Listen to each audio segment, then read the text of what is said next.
Praise the lord. మన ప్రభువును రక్షకుడైన యేసుక్రీస్తు అతి శ్రేష్టమైన నామమున మీ అందరికీ వందనాలండి. ప్రైజ్ ది లార్డ్ అండి. అందరికీ వందనాలు. దేవుడు ప్రేమ కలిగిన వాడు, ఆయన సాత్వికుడు, దీన మనసు కలిగిన వాడు. మరి క్రైస్తత్వం అంటే లోకానికి మాదిరిగా ఉండాలి, ప్రేమను పంచుతూ అనేకులకు సహకరిస్తూ యేసుక్రీస్తు యొక్క సువాసనను, ఆ ప్రభు యొక్క సువాసనను, పరిమళ వాసనను వేదజల్లుతూ ఉందుముగాక. ఆమేన్, హల్లెలూయా. ఏమండి, మరి ఈ లోకంలో, మన దేశంలో, ప్రపంచంలో క్రైస్తవ సంస్థలు, ఇన్స్టిట్యూషన్స్, సంఘాలు క్రైస్తవులు దీవెనకరంగా ఉన్నాయి కదండి, దీవెనకరంగా ఉన్నాయి. క్రైస్తవులు మేలు చేస్తారే కానీ కీడు చేయరు. దేవుని మనస్సు కలిగిన వారు. దేవునికి మహిమ కలుగునుగాక. దేవుడు మన దేశాన్ని, మన ప్రాంతాలను రక్షించి కాపాడి దీవించునుగాక. ఆమేన్. దేవుని వాక్యం చదువుకుందామండి. ప్రేమంటి దేవుని బిళ్ళారా, మరి డైలీ బ్రెడ్లో ప్రభు చిన్న ఆయన పరిశుద్ధ వాక్యాన్ని చదువుకుందాం. కొలస్సి అండి, కొలస్సి 3:13 చదువుతాను. 3:13 శ్రద్ధగా ఆలకించండి. ఎవడైనను తనకు హాని చేసేనని ఒకడు అనుకుని ఎడల ఒకనొకడు సహించుచు ఒకనొకడు క్షమించుడి. ప్రభు మిమ్మును క్షమించినలాగున మీరును క్షమించుడి. మరలా చదువుతానండి. కొలస్సి 3:13 ఎవడైనను తనకు హాని చేసేనని ఒకడు అనుకుని ఎడల ఒకనొకడు సహించుచు ఒకనొకడు క్షమించుడి. కామండి, అదొక వాక్యము. అందులోని 13లోని ఇంకొక వాక్యం కూడా ఉంది. అందులోని ప్రభు మిమ్మును క్షమించినలాగున మీరును క్షమించుడి. ప్రైజ్ ద లార్డ్, హల్లెలూయా. ఈరోజు మన వాక్యం ఏంటంటే సమాధాన పడాలి, వ్యక్తులతో సమాధాన పడాలి. మరి మత్తయి సువార్తలో ఉంటుందండి. మత్తయి 5:21 నుండి 25 వరకు నేను చదువుతాను. మత్తయి 5:21 నుండి, మత్తయి 5:21 నుండి 25 వరకు చదువుతాను. నరహత్య చేయవద్దు. నరహత్య చేయువాడు విమర్శనకు లోనగునని పూర్వీకులతో చెప్పిన మాట మీరు విన్నారు కదా. నేను మీతో చెప్పునేమనగా, తన సహోదరుని మీద కోపపడు ప్రతివాడు విమర్శనకు లోనగును. తన సహోదరుని చూచి వ్యర్థుడాన్ని చెప్పువాడు మహాసభకు లోనగును. ద్రోహి చెప్పువాడు నరకాగ్నికి లోనగును. కావున నీవు బలిపీఠము వద్ద అర్పణము నర్పించుచుండగా నీ మీద నీ సహోదరునికి విరోధమేమైనా కలదని అక్కడ నీకు జ్ఞాపకం వచ్చిన ఎడల, వింటున్నారా? నీ సహోదరునికి విరోధమేనైనను కలదని అక్కడ నీకు జ్ఞాపకం వచ్చిన ఎడల, అక్కడ బలిపీఠం ఎదుటనే నీ అర్పణను విడిచిపెట్టి మొదట వెళ్ళి నీ సహోదరునితో సమాధాన పడును. అటు తర్వాత వచ్చి నీ అర్పణ అర్పింపవలెను. ప్రైజ్ ది లార్డ్, హల్లెలూయా. కావున నీవు బలిపీఠం వద్ద అర్పించుచుండగా నీ మీద నీ సహోదరునికి విరోధం. ఇక్కడ ఏంటంటే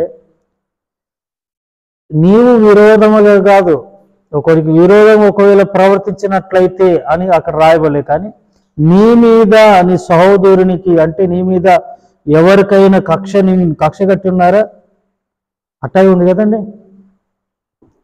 కదా. నీ మీద నీ సహోదరునికి విరోధమేమైనా కలదని, నీ మీద నీ సహోదరునికి, ఇక్కడ చూడండి, మామూలు ఎవరు క్షమాపణ కోరుతారు? ఎవరు క్షమాపణ, తప్పుదం చేసిన వారు క్షమాపణ కోరుతారు. కానీ ఇక్కడ ఏంటంటే నీ మీద అసూయగా, నీ మీద ఆయాసకరంగా ఓ వ్యక్తి ప్రవర్తించినట్లయితే ఆయన దగ్గరికి వెళ్ళి సమాధాన పడాలంట. ఏమడాలి? సమాధాన పడాలంట. సమాధాన పడి బలి అర్పించాలంట. ఏంటండి అంటే ఇక్కడ ఏంటంటే మన మీద అసూయ పడద్దు, మన మీద అసూయ పడకూడదు. ఎప్పుడు అసూయ పడతారండి? మనలో స్వార్థం ఉంటే మన మీద అసూయ పడతారు కదా, అసూయ పడతారు. మరి ఆ స్వార్థాన్ని విడిచిపెట్టాలి,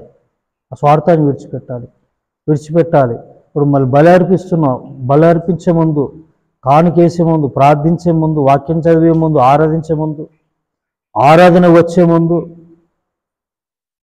ఎవరైనా నిన్ను గిట్టని వారు ఉంటారు, వాళ్ళు వచ్చి సమాధాన పడాలి. కానీ వాక్యం ఉంటుంది, నీ వెళ్ళి సమాధాన పడవు, నీ వెళ్ళి క్షమించు. ప్రభు క్షమించినలాగున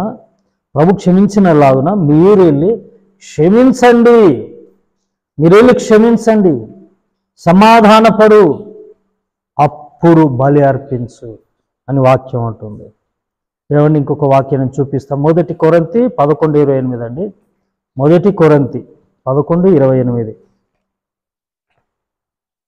1 కొరింథీ 11:28 చదివిస్తాను.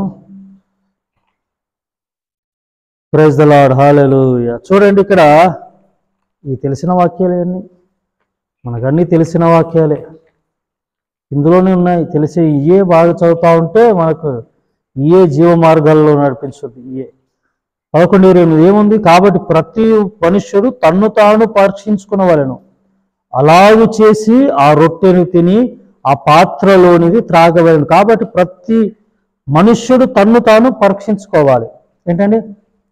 ప్రతి మనుష్యుడు పరీక్షించుకోవాలి ఒకరితో అందుకే యోగ్యముగా రొట్టెలో పాల్గొనండి.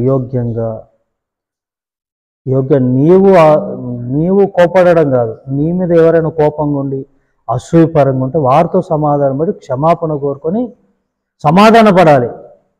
రికన్సిలేషన్, సమాధాన పడి అప్పుడు బల్లలో పాల్గొనండి. ఏమండి, మనం ఎందుకు అసూయపడుతున్నారు మన మీద? అసలు కొందరైతే మనం కష్టపడుతూ పైకి వస్తాం దేవుని మహాకృపను బట్టి, దేవుడు ఆశీర్వదిస్తూ ఉంటే ఆ అసూయ వేరు. కొందరైతే మరి నేనే బాగుండాలి, నేను గొప్పగా ఉండాలని నానా రకాల ప్రయత్నాలు చేసి గొప్పలు అవుతారు. అలాంటి వారిని చూసి అసూయపడతా ఉంటారు కదండి, అసూయపడతా ఉంటారు. ఒకటి ఏంటంటే సమాధాన పడాలి, ఇతరులతో సమాధాన పడాలి. ఎవరితో అండి? ఇతరులను క్షమించాలి. మన తప్పిదం లేకపోయినా ఆ వ్యక్తి మాత్రం మన మీద అసూయపడుతున్నాడు కదా, మన మీద కోపపడుతున్నాడు కదా, మనం అంటే అతను గిట్టట్లేదు, మింగుడు పడట్లేదు. కాబట్టి మనం వెళ్ళి సమాధాన పడాలి. సమాధాన పడినప్పుడు ఏం కలుగుద్ది అంటే నీ పట్ల ఆయనలో ఉన్న ఆ దురుద్దేశాలన్నీ కూడా పోతాయి. అప్పుడు బలలో చేయటచ్చు, ప్రశాంతంగా ప్రార్థన చేసుకోవచ్చు, హ్యాపీగా వాక్యం చదువుకోవచ్చు కదండి, హ్యాపీగా అర్పణ ఇవ్వచ్చు. కాబట్టి ఉదయకాల సమయంలో పరీక్షించుకోవాలి. ఏంటండి? ఎవరికి వాళ్ళు పరీక్షించుకోవాలి. నాలో ఏ పొరపాటు లేదండి, నేను వాడిదే తప్పండి, వాడిదేని కాదు. ఆ వ్యక్తితో నువ్వు సమాధాన పడు చాలు. సమాధాన పడినప్పుడు అతడు నీ విషయమై మంచి సాక్ష్యం కలిగి ఉంటాడు.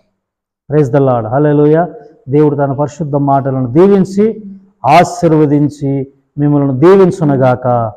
ఆమేన్. చిన్న ప్రార్థన అండి. మహాగణుడ మహోన్నతుడగు తండ్రి, బలిపీఠం మీద ప్రభా మా మీద ఒకవేళ ఎవరికైనా కోపము విరోధంగా ఉంటే ప్రభా కాడికెళ్ళి మేము సమాధాన పడి, వాస్తవాన్ని వాళ్ళు సమాధాన పడాలని లోకం అనుద్ది, కానీ నీ వాక్యం అంటుంది నువ్వే పాపం చేయకపోయినా, నీ తప్పిదం లేకపోయినా కానీ నీ మీద అసూయపడుతున్నారు, వెళ్ళి సమాధాన పడండి అని. అప్పుడు అర్పణ నువ్వు నిజమే, ఆ అర్పణను మీరు అంగీకరించే దేవుడు ప్రభానికి మాకు హృదయం ఇతరులతో మేము సమాధాన పడినట్లు ఇతరులను క్షమించే హృదయం మాకు దయచేయమని యేసు నామమున ప్రార్థించి వేడుకుంటున్నాను పరమ తండ్రి. Amen. God bless you. God bless you all. Praise the Lord అండి. అందరి వందనాలు. Praise the lord.